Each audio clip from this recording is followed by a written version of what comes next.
Welcome to episode 86 of Terese Talk. I'm your host, Terese Main. By day, I co-host an afternoon radio show on a network in New York and Pennsylvania. By nights, I'm a podcaster. If you're a woman like me who loves Jesus and just wants to serve her family and community a little bit better, you're in the right place. Her voice is powerful, and not just the sound it makes when she sings, but with what she has to say. CeCe Winans has become a beacon in the world of Christian music, from a career with her family in the 90s to worship anthems you hear on the radio today. I was hardly a Christian when you were first making music, and so I haven't become a fan until very recently. Yeah, well, that's awesome. And I think there might be a whole group of new people who are just getting to know you. And what I love about you so much is that you don't take for granted that people know who you are or have any sort of love or admiration for you. You don't feel entitled to it. Here you are, like the best-selling female gospel artist of all times, and you are like one of the most humble people. How does God work on that in your spirit? Because you, of all people, could be like, excuse me, do you know who I am? No, not at all. I am very grateful, and it's very humbling, everything that God has done in and through me and what he has allowed to happen throughout the years. Every year is a blessing. Like you said, I've been out here for a long time. And for God to entrust me to continue to sing his praises and allow me to be literally a soundtrack of people's lives. It's an honor and a privilege. And yeah, I think every award nomination, it humbles me. There's so many gifted and talented people um, who sometimes never even get heard, you know.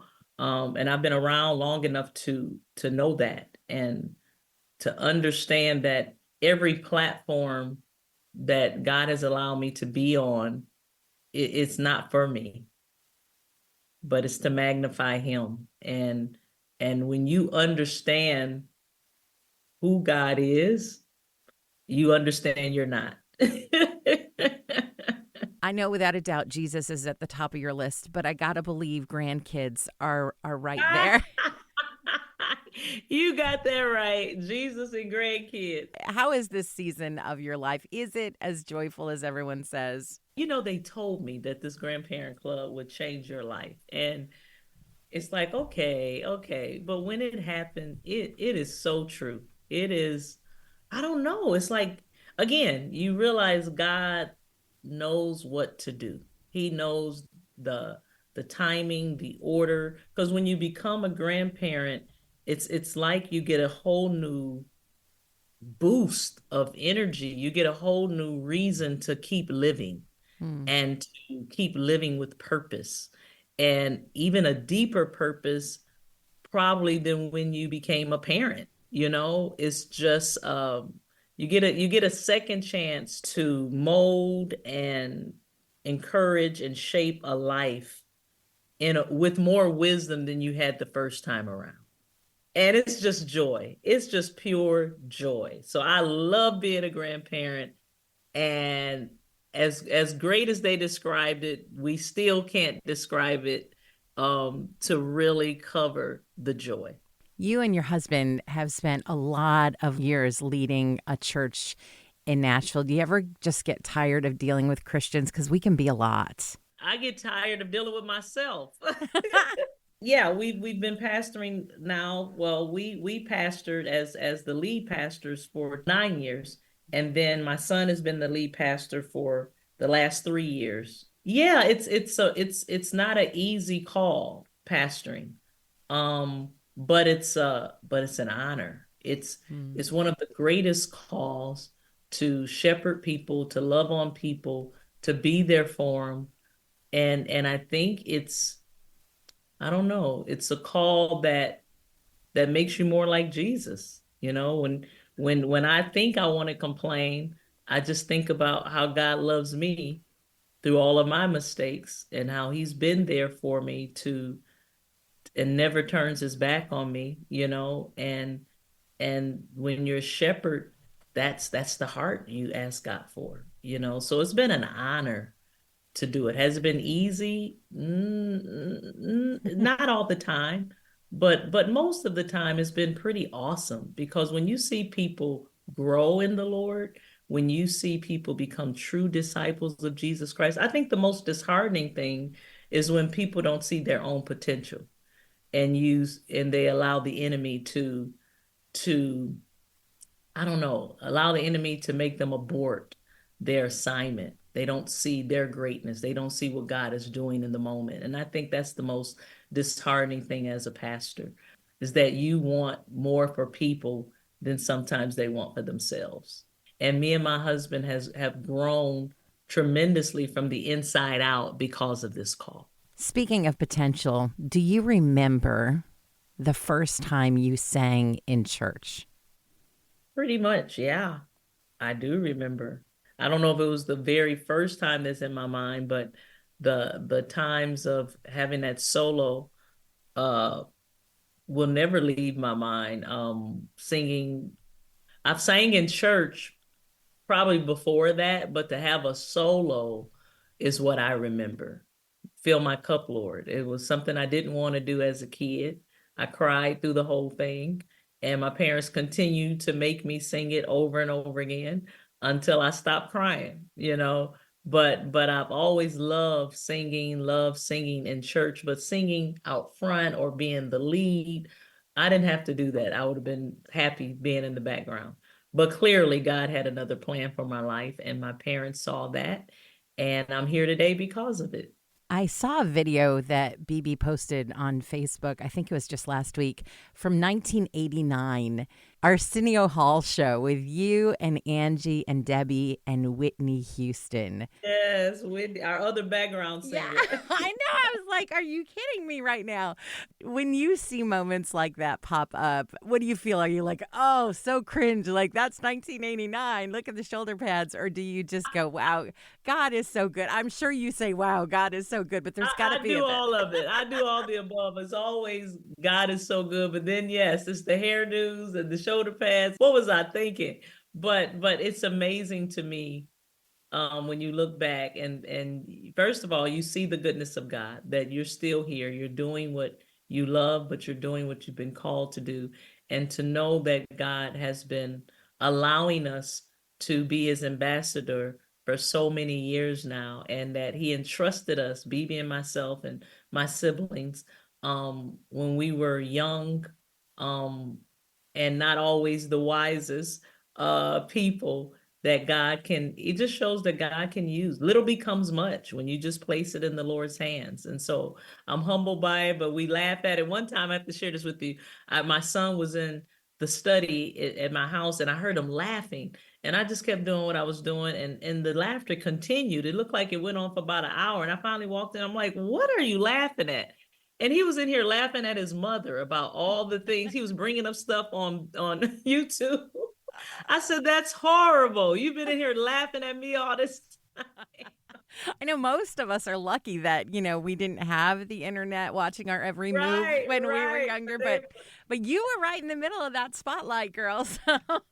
Did you just come back from Europe, I heard? I did. We had I was a part of a cruise, John Maxwell leadership cruise, and we went through all the footsteps of Paul. So we went to Greece and Athens and Philippi and Ephesus. It was amazing. It was an amazing trip, and we're home now. So now we're still getting over a little bit of our jet lag. We're so excited that you're going to be with us at Kingdom Bound next week. Yes, I'm excited about coming. I've heard nothing but great things about it. Oh, Kingdom Bound is like nothing you've ever been at before, and we're just so excited. I don't know if you've heard, but Roman Collins is going to be on stage right before you, and I heard. maybe during your set too. Is that a possibility? We'll see. Maybe, maybe. All right. It has been my goal to have that kind of pre-chorus of That's My King memorized. I'm pretty sure that you'll hear me in the audience singing with Come you. on, sing it. Is there a trick to remember wonderful and beautiful and glorious and holy, merciful and powerful? Like, how do you not ever get the adjectives in the wrong order? Well, I'm not saying that I don't. I try to cover up if I do. But thank God for my background singers singing with me. But I just love that. And so most of the time it's the flow. After you've done it so many times, you remember. I love that part of the song, just trying to describe how awesome our King is. Even with all the ways we've described him in this song, we haven't scratched the surface of his greatness and of his power and who he is in my life and in all of our lives. And because of him being the King of Kings, that we all have life eternally. It's a song of celebration. It's a song that you want to dance to and get excited about. And really that's who we are as believers. Our lives should be filled with praise because of who we serve and because who really serves us. I heard John Maxwell say a prayer where he was talking about God really serves us more than we serve him. And it just makes you want to be at his feet. And so this song just describes how great he is. I know you don't want to give anything away, but are you closing out the night with Goodness of God? I feel like that is such a sweet song when you sing it. It is a sweet song. If we don't close out the night, it will be very close to the close. It's a song that has just resurfaced in a way that was unexpected, really.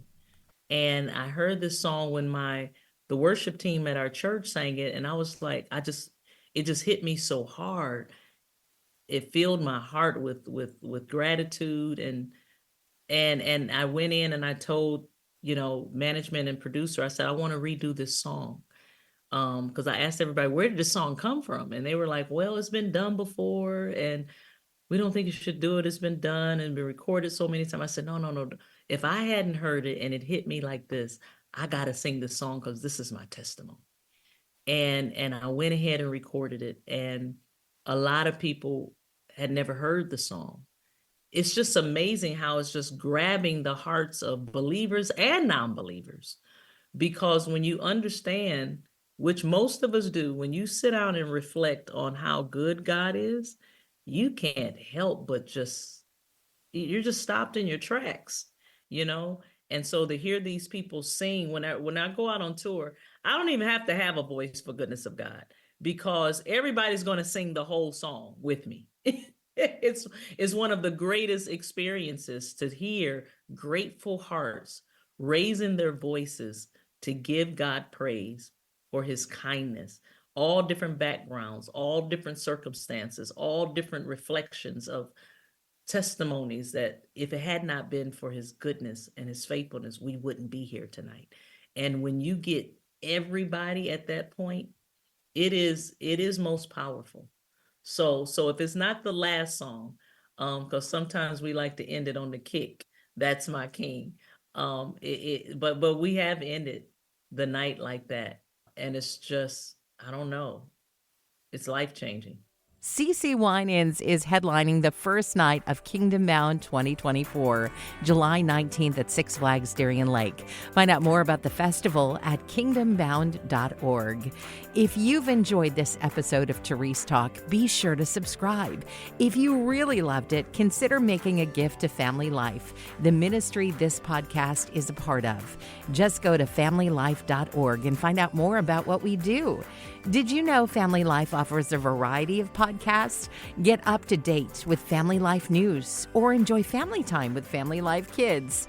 There's The Calling, a Family Life original podcast that encourages those who lead our churches, and 10 Minutes With, an interview program with faith-based artists and speakers. They're all free and on demand at familylife.org/podcast.